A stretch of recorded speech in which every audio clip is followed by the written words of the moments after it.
Today I'm going to be checking out the Metal Unlimited pack from Hertz drums, and I've been working with this for a little bit, remixing my album Revelation, which came out in 2021 and was originally done with acoustic drums. I was set at the time on doing acoustic drums, but I was never able to really get the drum sound I wanted between budget mics and a budget drum kit and cymbals, so I've decided to remix this with some drum samples, everything replayed on my electronic kit, and I'm pretty happy with how it's coming out. So I'm using the Metal Unlimited pack, which is a raw drum library.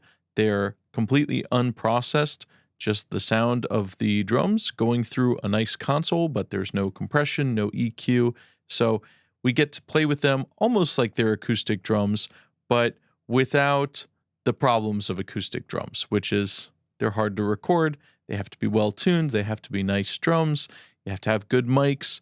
All that's taken care of, and there's no bleed on them. So much easier to mix, though you still have basically as much creative freedom when it comes to mixing with a unprocessed drum library as you would if you were doing it with acoustic drums. In some ways, you have more because you don't have to worry about bleed, and there's often a sacrifice in quality to bring things up to where you want them to be, while also not having a lot of bleed issues. And it's always kind of a trade-off with acoustic drums.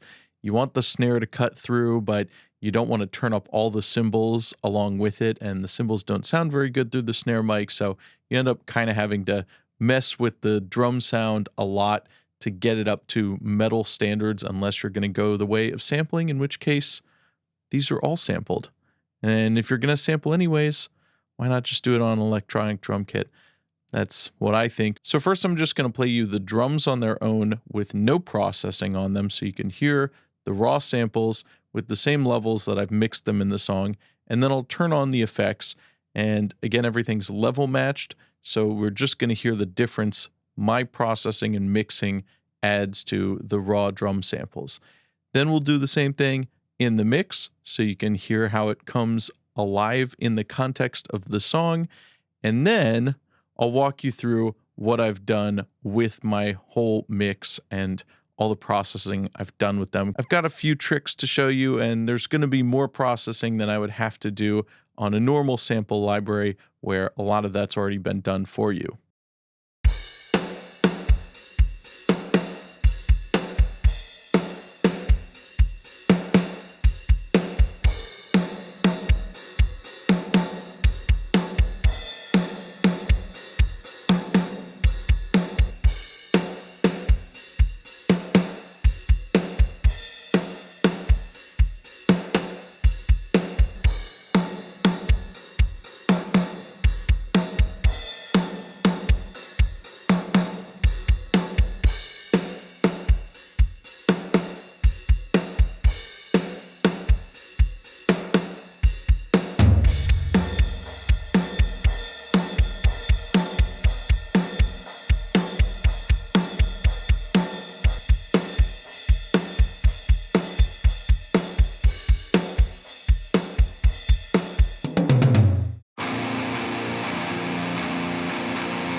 Let's take a look at what I've done with this mix. There is a lot going on, so I'm going to try to cover it relatively quickly, but also show you what I've done. There's always a fair amount of experimenting and back and forth, trying stuff out, seeing what works.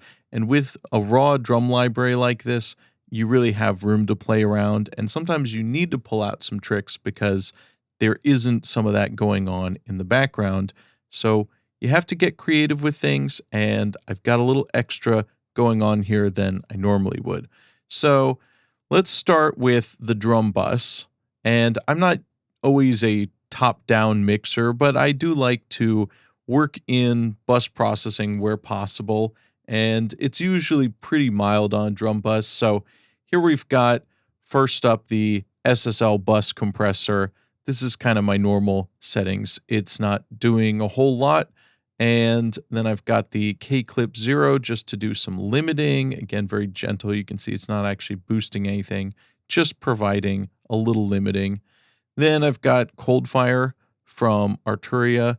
This is a cool plugin. I did a whole video on it. This is just at the default setting and very low mix, so adding a tiny bit of saturation to the whole thing, but very mild. This EQ here is adding a tiny bit of brightness, but that's about it. So not much going on the drum bus. I did go through and try a bunch of the drum shells to figure out what I liked, and this is kind of a slow doom type record, so I wanted a fat, low tune snare. That's what I had originally, and that's what I've picked out here. I've got a bunch of their drum libraries, but in the Metal Unlimited pack, it's basically all the same kit pieces as in the white pack. So if you've tried that, you're familiar with them. There's 5 different snares, 5 kicks, 1 big set of toms, and then a couple of different options for each of the cymbals. So good variety of stuff you can choose from. You can change the tuning of them. There's 3 different mics per kit piece.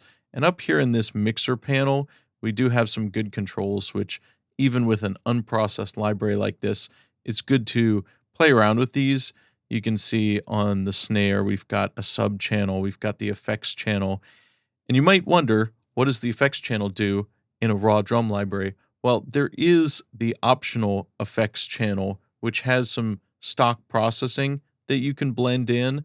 And in this case, they're all fairly mild. I don't know if there's exactly compression on there. It's basically an aux channel with some EQ, probably some compression that you can blend in. You can also send how much you want to go to the room and the reverb channels. So there's lots of flexibility in this plugin with all their libraries, and this is no different. But the effects channel is especially handy here because you can blend in some of that if you want, and it doesn't do anything crazy. So I like to use some on the kick and the snare here, just kind of adds some clarity and means I have to do a little less work. You can also check out the presets here. There's quite a lot compared to the other packs they have, which all just have 5 presets. We've got 5 basic kits, 15 metal kits, and then these 5 snap kits. And all these are, again, going to be unprocessed, but they have different kit pieces that they chose for them and probably some different tunings and some of this different internal mixing stuff going on. So good stuff to choose from. I just went with number 1 because it was the first one. There's also these snap kits, which are going to be sort of just an effects channel, which you can layer on top of another library or acoustic drums to add some aggression to them. I haven't done anything with acoustic drums recently to test those out, but you can think of them kind of like sample augmentation, not really sample replacement, but just adding some extra attack and stuff to acoustic drums without any bleed issues. I've got kind of the usual lineup of plugins that I like to use on most of these instruments. So on the kick, I've got this VLA FET from Black Rooster Audio, 1176 style FET compressor. I've got the attack really short to let in the transient, got a fast release.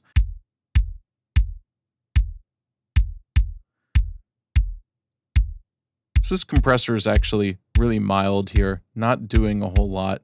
And then I've got a fair amount of the head crusher for some saturation. I've got EQ like so. Not a crazy EQ here, but I've got more coming up. Then I've got the Pultec EQ, which is doing the low end trick, boosting and cutting at the same amount at 30 hertz, which is going to add a nice fat low end. It's a particular quirk of this unit, but people like this EQ for that, and it's adding a little top end boost at 3K. And then I've got that going into a little bit of limiting to bring up the level. I have an extra trick on the kick though, and this is just something I've been kind of trying out, and I like the results. So first of all, I've got a transient shaper to enhance the sustain and get rid of the attack, because I thought it was kind of too short, especially how I have it dialed in on the main kick channel. And then I've got that going to a limiter and then EQ that's just boosting the low end and cutting everything else out. So this is a really like a big sub fat channel just to add body and beef to the drum, not adding any attack with it.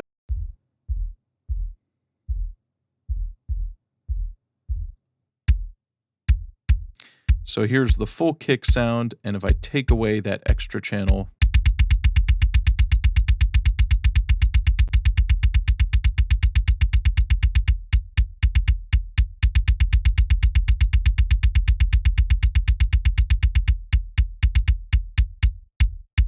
depending on what you're listening on, you may not really hear much of a difference at all. I don't really hear much in these headphones. I can hear more on my monitors, but it's pretty mild, and it's just there for systems that do have a good sub to give the kick some more beef. On my snare channel, it's similar. I've got the head crusher again for saturation, kind of aggressive because these are raw, and I want this to have that grit and that power, because I thought overall without enough processing, they sounded too dry and kind of too sterile in the context of this mix. And especially being kind of a doomy record, I want them to fill out a lot of space. They need a push and some saturation and compression to really get them to kind of fit in the mix the same way the original drums did. So here you can hear the snare, very dry on its own. We've got the saturator going. We've got the compressor. Not really taking off a whole lot after the saturator, though this is a quieter part. It does get up to 7 dB or more. We've got generally mild EQ going on here, and I've actually got 2 EQs doing some different stuff, cutting out a fair bit of that resonance there. Feeding into a limiter, just taking off a bit of the peaks. Got another creative trick here. And this I saw picked up in a recent video by Glenn Fricker, which he picked up from Spencer of Periphery, who picked up the trick from someone else. And I've kind of simplified it and dumbed it down a bit here, but I thought it would be easy to try something like this. So what it is basically is a reverb and a limiter. And there's a bit more to it than that, but I've got a fairly long reverb here. Actually, you could use a gated reverb as well, and I'm really just smashing that a lot with the limiter. And you could do the limiter before the reverb. In this case, I put the limiter after the reverb, which kind of means it'll be even more intense of a reverb. And then I've got some EQ after that just to shape it. So let's play the snare without this extra reverb channel and then with it.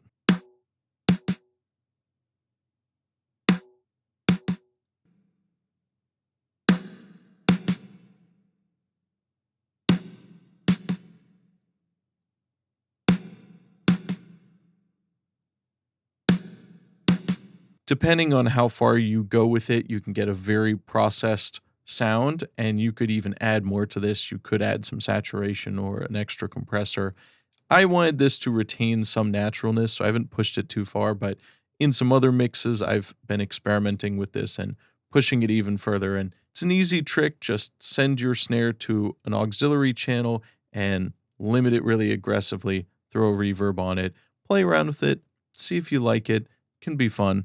I don't have any individual processing on my toms, well, except for one that had some weird sound in it I needed to deal with. But all of my processing for the toms is otherwise done on the tom bus with, again, a saturator, not quite as aggressive as the kick and the snare, And then I've got a channel strip here where I'm just doing some basic EQ, some compression. That's going into its own reverb. And then there's a final EQ just for some extra shaping.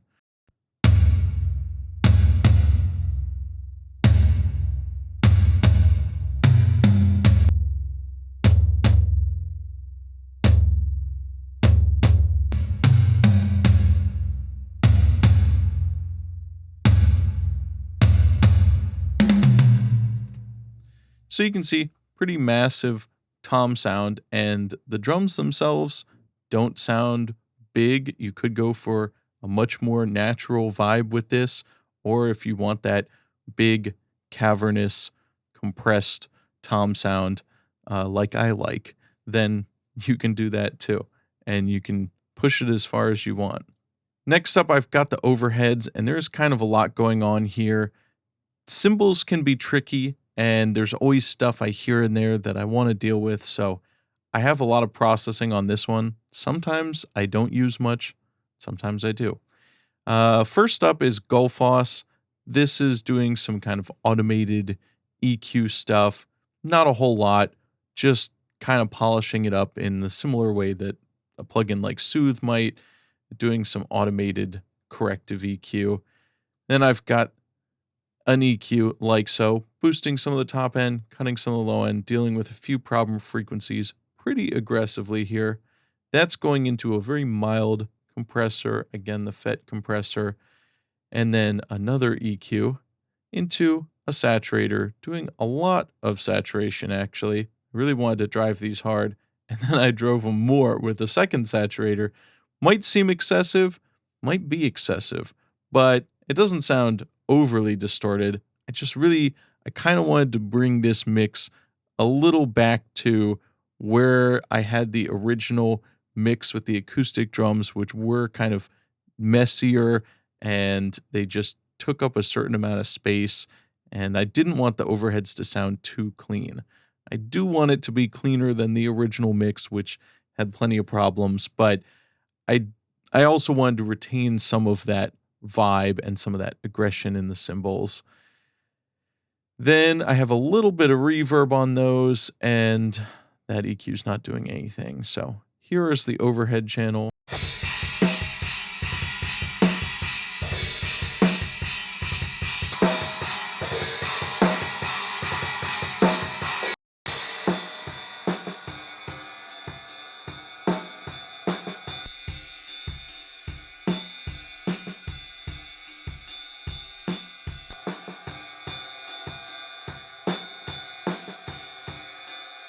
So despite that high amount of saturation going on, it doesn't really sound distorted, but the saturation can also help soften up cymbals, and it can both add grit and aggression but also kind of smooth out some of those frequencies. There's a lot of really high frequencies that can be annoying in cymbals, and you can hear also some of my corrective EQ. As soon as I bypass the effects, it sounds like there's something wrong with the cymbals. That's just sort of how your brain gets used to one sound, and then you turn it off and you're like, oh, that sounds horrible. It's not the cymbals themselves.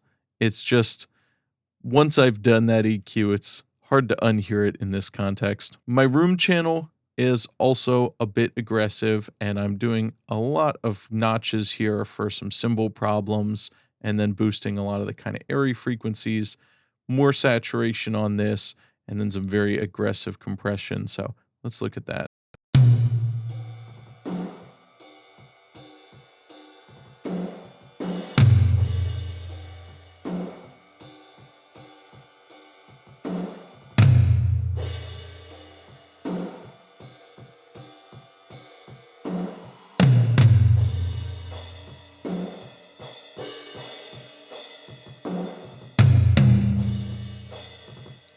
Now, the room channel, depending on how you mix it in the plugin, you can control how much of the shells and the cymbals and everything you're sending to the rooms. In this case, you can hear my shells are much louder than the cymbals, so the compressor isn't touching the cymbals at all, but it's really digging in on the transients for the snare and the toms.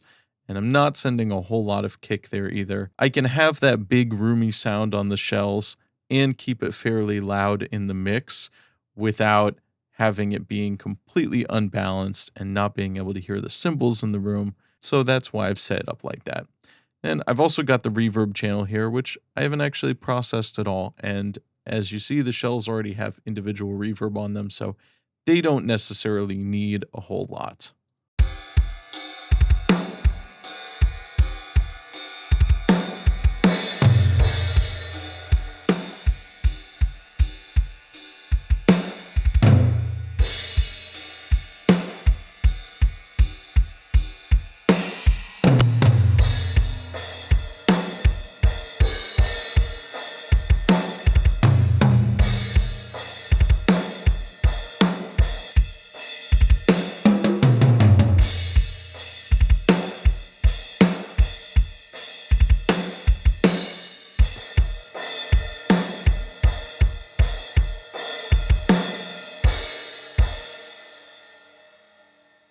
I'd recommend you check out my complete guide to metal drum programming. There's a lot of information there about how I record and edit with MIDI drums and how I mix everything.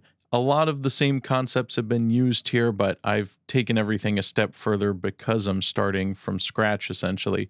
But that is a good resource for everything you need to know about drum programming, editing, and mixing. Well, hopefully it's everything you need to know. I'm sure there's more to it, but if you have any questions, feel free to drop them below or over on that video, and hopefully I'll see you in the next video. And please, never forget to smash like and subscribe.